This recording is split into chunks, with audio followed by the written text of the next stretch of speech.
Je suis décédé le vendredi 13 novembre 2015. Aujourd'hui, je voudrais prendre un moment pour partager avec vous quelques souvenirs et réflexions sur ma vie.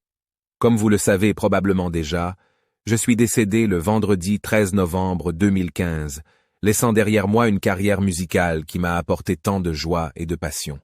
Je suis James Pierre Alex, plus connu sous le nom de Black Alex, l'enfant terrible du rap créole haïtien. La musique a toujours été ma passion. Partout où j'allais, je voulais laisser une trace, une empreinte sonore qui résonnerait dans les cœurs de ceux qui m'écoutaient. La seule façon de me voir désormais est d'écouter ma musique, de me laisser guider par les rythmes qui ont façonné ma vie. Je suis né le 16 octobre 1976 à Pétionville, au sein d'une famille de 5 enfants. Très tôt, ma mère m'a abandonné, mais j'ai eu la chance d'être élevé par ma belle-mère qui a toujours soutenu mes activités musicales. Elle a été ma première fan, ma plus grande source d'encouragement.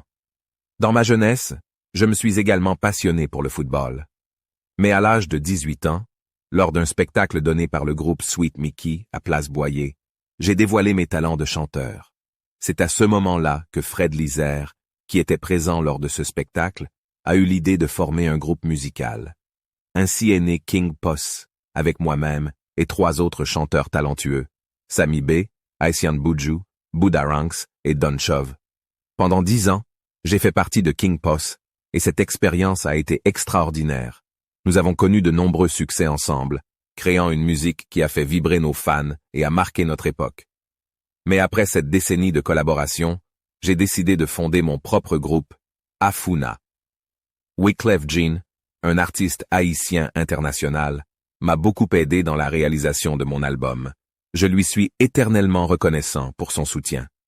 En dehors de la musique, j'ai également trouvé une passion dans la peinture. Je passais mes heures libres à exprimer ma créativité sur toile, avec l'espoir de partager un jour mes œuvres avec le grand public. Malheureusement, ce rêve ne s'est jamais réalisé. Le vendredi 13 novembre 2015, ma vie a tragiquement pris fin. Selon les informations qui ont circulé, je rentrais d'une salle de jeu de hasard près du cimetière de Pétionville, lorsque j'ai été attaqué par des bandits. Ils ont emporté la chaîne et la médaille, d'une valeur de 20 et 1 000 $, que Wyclef Jean m'avait offerte quelques mois auparavant. Ce bijou, que j'agitais avec fierté dans le clip de la meringue de King Posse en 2006, est devenu tentant pour les criminels depuis que son prix a été révélé dans la presse. Cette attaque sanglante a bouleversé le monde artistique et du showbiz haïtien. Une onde de choc s'est propagée parmi mes collègues, mes amis et mes fans, tous en deuil de ma disparition soudaine. Wyclef Jean, maître de la musique et mon ami, a appelé depuis les États-Unis pour s'informer de mon état de santé. Il était profondément attristé par cette tragédie qui a ôté la vie à un artiste talentueux et à un homme aimé de tous. Je suis reconnaissant d'avoir pu compter sur son amitié et son soutien tout au long de ma carrière. Pendant les 6 dernières années de ma vie, j'ai lutté contre un problème pulmonaire qui m'a conduit à séjourner dans plusieurs centres hospitaliers, dont le sanatorium, spécialisé dans le traitement des problèmes respiratoires. Cette bataille contre ma santé a été difficile, mais j'ai toujours gardé le sourire et l'espoir.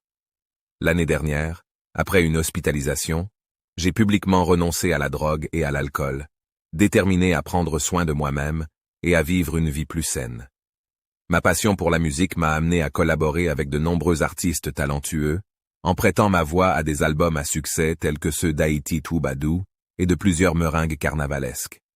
J'ai toujours été profondément attaché à King Posse, le groupe qui m'a rendu populaire au début des années 90. Même en tant qu'artiste solo, j'ai continué à être un membre invité, apportant ma voix et mon énergie à leurs chansons. Maintenant que je repose en paix, je veux que vous vous souveniez de moi non seulement comme un rappeur haïtien, mais aussi comme un homme qui a aimé la musique de tout son cœur et qui a voulu partager son talent avec le monde entier. Ma voix peut ne plus être audible, mais mes chansons restent là, gravées dans les mémoires et les cœurs de ceux qui les écoutent. Je vous demande de continuer à écouter ma musique, à la célébrer et à la partager avec les générations futures. Permettez à mon héritage musical de vivre éternellement, de toucher les âmes et de propager la joie que j'ai ressentie en la créant. En ce jour, je vous salue tous, mes amis, mes fans et mes proches, et je vous remercie pour tout l'amour et le soutien que vous m'avez témoigné tout au long de ma vie. Que la musique continue de nous unir, de nous inspirer et de nous apporter du réconfort. Adieu mes chers amis. Mon âme repose désormais en paix.